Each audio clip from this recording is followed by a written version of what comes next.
Nerdy. Nostalgic. Madly inappropriate. This is Nerdhat. Nerdhat, I was late. Why am I robot? Nerdhatters. I'm here with TJ Sandella. We're doing a catch-up interview. TJ, it's been, let me think, almost a year since we talked last. I think it was maybe in May, I believe, like towards the end of April, early May when we spoke last. So, how's life? It's good, man. Yeah, it's really good. We're finally winding down. I mean, it was pretty much a mad dash after RiverRun all the way through the end of the year. I mean, we had, maybe 2 or 3 festivals every month, so it was a ton of travel. Got to go to a lot of cool places. But yeah, now we're on the tail end, figuring out the distribution thing. So still a lot of admin work that we're digging through. But man, it was a super fun year. Yeah, I noticed. I've been trying to follow along. By the way, Nerdhatters, if you're not already following Battersea Film, it's just at Battersea Film, all one word, on Instagram. So check them out. And then I think the film does not have its own website, right? It's through yours, tjsandella.com. Yeah, you can get there. It's batterseafilm.com. Okay, so it forwards to. Yeah, it's like a little redirect. Yeah. Nice. So I've been trying to follow along, and I noticed y'all had a couple of awards, like one in Minnesota and then another one recently up in Connecticut. Mhm. How was that? How was that experience? Yeah, I mean, they've all been great, man. So yeah, I mean, after RiverRun, I don't know, we probably played another 20 some festivals. We had our international premiere in Galway, which was really cool. We spent like a week in Ireland. Played at this really uh, incredible theater there. Um, but yeah, I think we've taken home like maybe 8 or 9 awards. What's been cool about that, I think, has been um, that we've gotten a bunch of different ones. Like we've gotten acting awards, we've gotten best film, and then for Jad and I, considering how long we spent on the script, the best screenplays, we've won a couple of those, including that was the Mystic Award. So those have been that's been really nice for the to take home the best screenplay award, considering how much time that we spent on it. Yeah, I think if I remember correctly, you said about 10 years total, like not Yeah. literally 10 years time, but like over the course of 10 years, just developing and coming Yeah, I together. mean, this there were really not many lulls in that decade. Like we were pretty diligently working on it that entire time. Trashed it a handful of times. It's funny. I just watched Blue Moon the other night, so I've been. Have you seen that one yet? I have not. I have not. It's a Linklater movie, so like obviously Linklater was a big influence on us. Just like the dialogue-driven, talky films that he does. So it's cool to see him kind of come back to it. He hasn't done one in a little while like that. But the guy that wrote the screenplay, I think it's his only screenplay credit. He's like a retired Rutgers professor, and he had been working on this, or no, he had one previous a long time ago that Linklater actually produced. Um, but it was like 20 years ago, I think.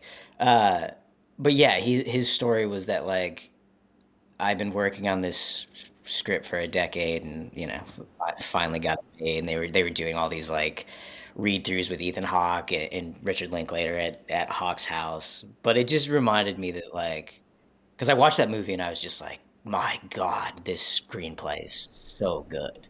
Um, so it was a good reminder that like that is kind of what it takes. I think like you don't write a good screenplay in 6 months. Hmm. S- Um, That'd be pretty rare, I imagine. I don't know. Especially, Maybe especially someone when more talented than us, but or some like, kind of ADHD hyperfocus fever dream or something. yeah. Just like crank it out. But I mean, this Uh, thing, like Blue Moon, is just so layered and complex and aware of itself, um, and polished. Like, the only thing have to have time to get there. So like as I'm starting to work on a new script now too, it's like it's a good reminder that like, give yourself a little grace. It's slow, painful work. I know most good writing is from. Yeah. um, have you guys, like you and Jad? I was trying to remember from last time. Did you guys start your own production company together? You have like a LLC, that type of thing, or Yeah. We how's have how's things on the business side? I guess. oh God, terrible. You don't make an independent movie to make money. Like Hmm. I don't know. We're like I said, we're close to getting out on streaming platforms, so hopefully we'll recoup a little bit there. Um, Otherwise, we're just playing the long game. The way that with an LLC for film, um, we're just waiting on those tax write-offs once the once the film is once the film is like actually done and we've lost all our money and made all of our money and we can hopefully collect against all of our losses. Hmm. Um, but no, I mean, that really was we learned so much about making movies, and a lot of that was just really on the business side. So we'll continue to make a lot a lot of mistakes, but yeah, yeah. So the production company is called Glass Brothers, which is a Salinger reference. So we'll Okay. probably continue to carry that through. Have you all thought of like working on other people's projects in the interim, just as a means of bringing in income, or is it more just a home for future films of yours to live? Like, I what think are you guys we've thinking? I think we've thought about it, but I have a really hard time like getting excited about. I want to make my thing. Yeah. And I don't think our goal ever was. We don't even think about the business side. Like we're Hmm. artists all the way through. The business is just incidental, which I wish we were better at it because like you work so hard on it and being good on the business side is so helpful as far as like marketing promotion and getting eyes on your thing.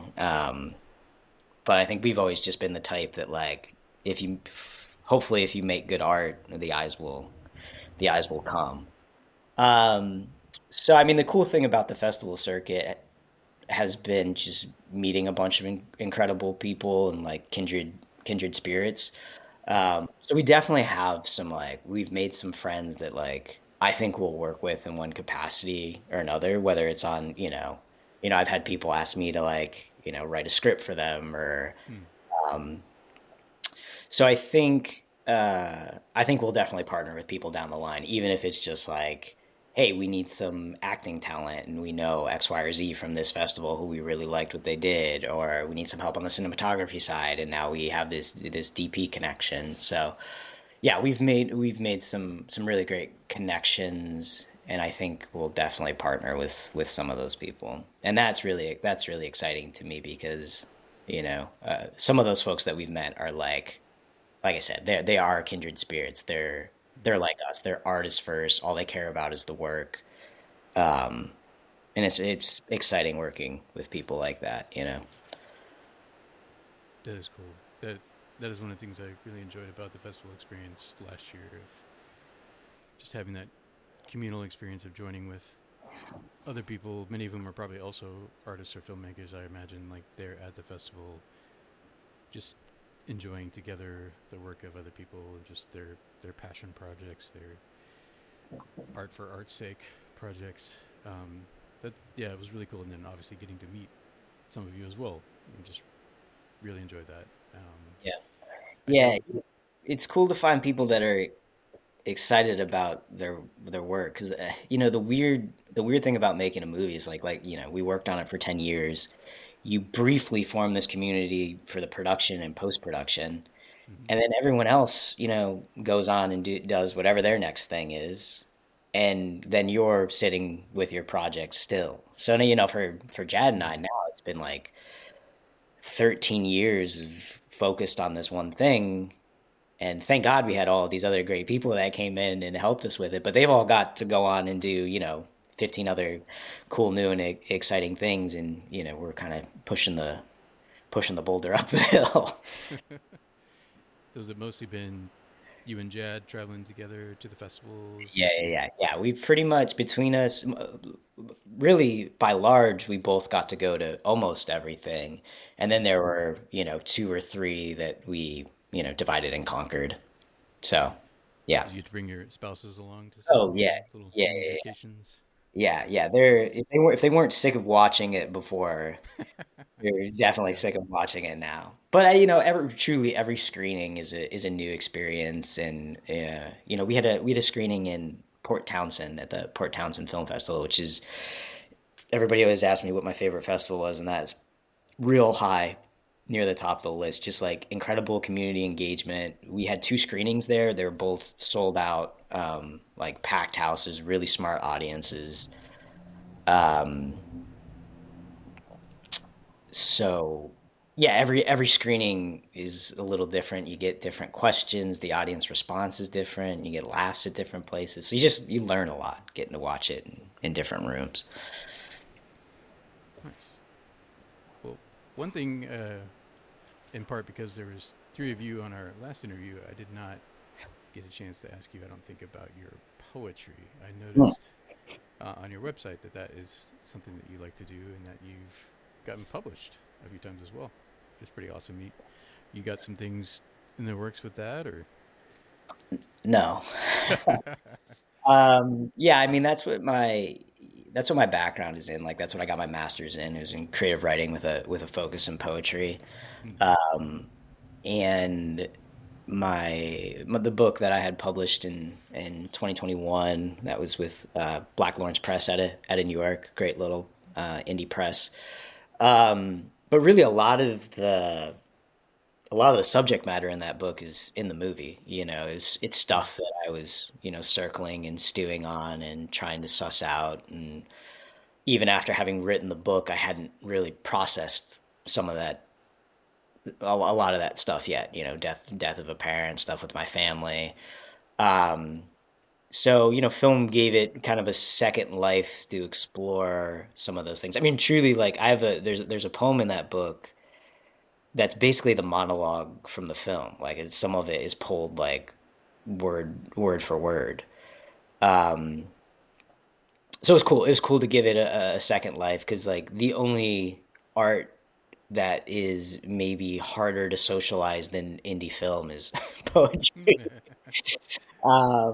So Yeah. I love poetry. I still read it. I still read a ton. I have a notes app in my phone that's just like 200 poem ideas that I want to write. But really, the experience of making a film and the communal aspect of it, and then just getting to go. I mean, more people have seen the film than have probably read my book. So I mean, it's just an easier art form to get in front of people.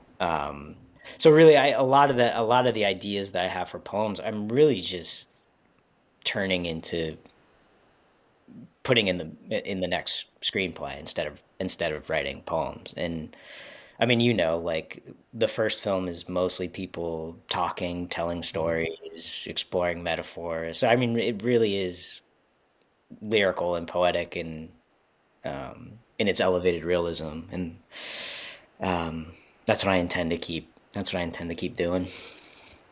Nice. Well, we're coming up on our time here, but I wanted to ask one final question. I'm going to ask it all our guests this year. Uh, what's in your nerd hat currently? Like, is there a movie, TV show, a book, a novel that just really has you excited currently? I know you mentioned Blue Moon earlier, but is Man, there I is there really, anything else that just you're just I really really jazzed love about? Blue Moon. Hold on, hold on, hold on. Let me pull up my letterbox. Oh, there you go. Oh no, I'll tell you. Just because I've been on a tirade about this ever since the Oscars, and hopefully people have heard of this film because it was up for an Oscar. But we were really fortunate when we played at a festival in Fort Worth in the same theater directly in the spot before Train Dreams, and I just thought that was the most beautiful. I mean, I was like teary eyed in the first 10 minutes of that movie. I thought it was so poetic and cathartic and smart and unhurried. Um, and I think it deserved way more attention Mm, than it got. So beautiful film. It's on Netflix, um, and I absolutely adored it. Yeah, was were any of the filmmakers there at the festival, like the they directors or had writers, or? no, they weren't there, but there were. I think there were some people from the productions from the. There were some producers there. Nice. Um, and the story that it's a similar story, you know, like even at a large scale, these indie stories are all the same. Where it was like Edgerton had gotten the rights to that film like a long time ago, and just been trying to hustle and hustle to get it made. It's really a cool story, and then obviously they finally did it, and it is just yeah, it's a beautiful film, and it's based on a novella by Dennis Johnson, so Okay. who's a great writer. But yeah, man, beautiful movie. Nice. So Train Dreams and Blue Moon. That's Yeah, those are my two real two good ones. faves from this year for sure. Awesome. Well, DJ, thanks for popping on for a few minutes to Thanks, just man. give us an update on life and career and all of that. And yeah, I hope everything works out well with the distribution for Battersea.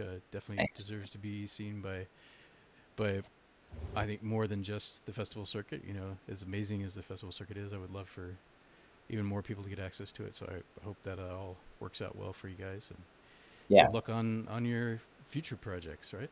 Thanks.